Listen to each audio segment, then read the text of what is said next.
तो भाई लोग आज बहुत ज़्यादा तबीयत ख़राब है यार, तो आज मैं कहीं गया नहीं, सोचा कि घर पे ही कुछ रिकॉर्ड वगैरह कर दिया जाए।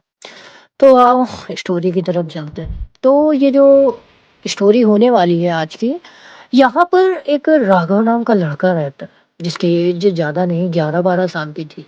और ये चित्रकूट के एक बहुत आउटर के एरिया में, ये बहुत पुराना सा और एक छोटा सा गांव पड़ता था। जिस गांव में एक ऐसा तालाब था जिसमें गांव वाले क्या कहते थे कि दिन डूबने के बाद उस तालाब की तरफ नहीं जाना चाहिए। और चलो भूल चूक अगर तुम वहां पर चले भी गए तो उसमें कभी भी अपनी रिफ्लेक्शन को नहीं देखना चाहिए, वरना कुछ ऐसा एक्सपीरियंस हो जाता है कि पूछो ही मत।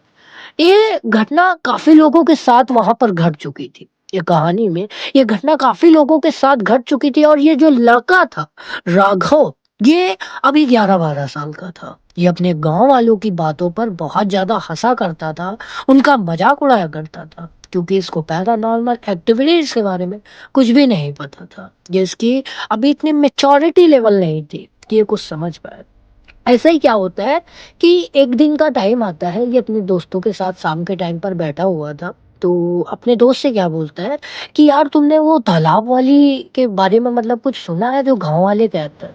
जैसे ही ये बात बोलता है, वहां के जितने भी लड़के होते हैं उसके दोस्त वगैरह, वो सब इतना ही बोलते हैं, अरे भाई चुप रहो, उसका नाम मत लो। वो तालाब, वो खौफनाक तालाब के बारे में तो बोलना ही मत, उसकी बात मत करो वरना हम तुमसे बात नहीं करेंगे। इसके दोस्त ऐसा ऐसा रिएक्ट करने लगते हैं। लेकिन जो अपना राघव था, ये भाई हंसने लगता है, यार मतलब गांव वाले तो वो तो डरते हैं, मतलब तुम भी लोग अब डर रहे हो, यही है। तो बोलते हैं नहीं भाई, हमारे मम्मी पापा हमको बताएं कि उस तालाब के पास शाम के टाइम पर दिल ढलने के बाद, सूरज ढलने के बाद नहीं जाना चाहिए। इसीलिए हम उसकी बात भी नहीं करते, ना हम वहाँ उधर की तरफ कभी भी जाते। तो राघव ये सुनता है, उसको कहीं ना कहीं एक चुल होती है मन में कि ऐसा क्या है उस तालाब के पास। रिफ्लेक्शन तो रिफ्लेक्शन ही होती है ना, उसमें ऐसा क्या ही अजीब हो जाए। इसके मन में यही चुल पैदा होती है। ये क्या करता है, ये कुछ तो दिमाग लगाता है कि आज रात को मैं अपने घर से कुछ बहाना मार के निकलूंगा और वही तालाब के पास जाकर देखूंगा क्या वाकई में वहां पर कुछ होता है या नहीं होता।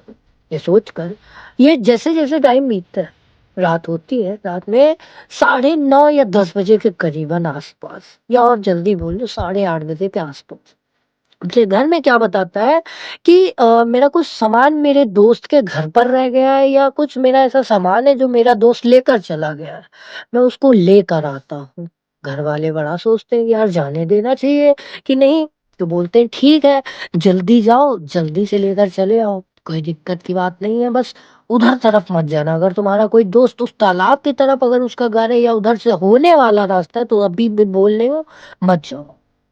ये बात सुनता है तो बोलता नहीं, बगल में है, उधर तरफ नहीं जाना है। तो इसकी मम्मी बोलती है अच्छा ठीक है, जाओ जल्दी से लेकर आता है, ठीक है। तो अपना राघव क्या करता है, ये अपने तालाब की तरफ निकल पड़ता है। हाथ में एक टॉर्च भी लेकर आया था, क्योंकि भाई गांव में थोड़ा जब सन्नाटा हो जाता है तो बहुत अंधेरा लगने में, इसलिए ये एक टॉर्च भी लेकर आया था।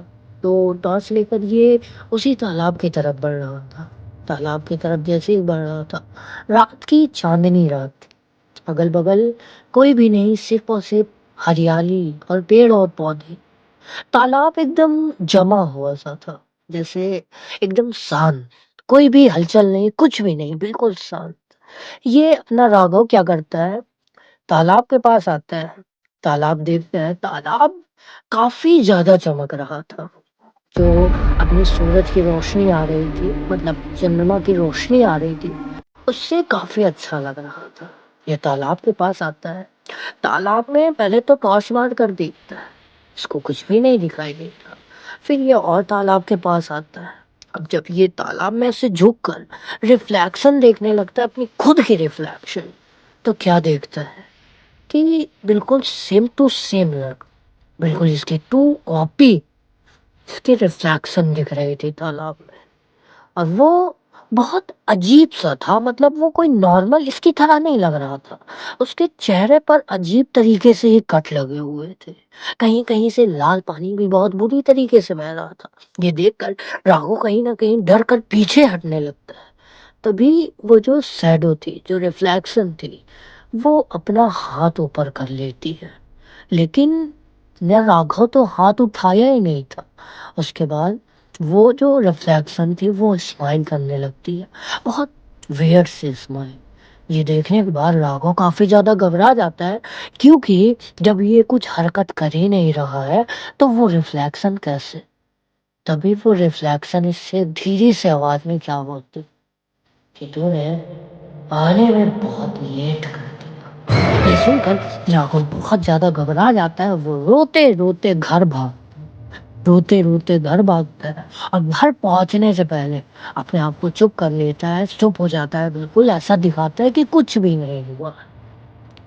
घर पे आया, घर में आने के बाद जब सोता है, सोने के बाद उसको कहीं न कहीं ये दिखाई देता है कि ये रिफ्लेक्शन में उस तालाब में खड़ा हुआ है, और उस तालाब में खड़ा हुआ है और इसको लोग देख रहे हैं एकदम रिफ्लेक्शन की तरह।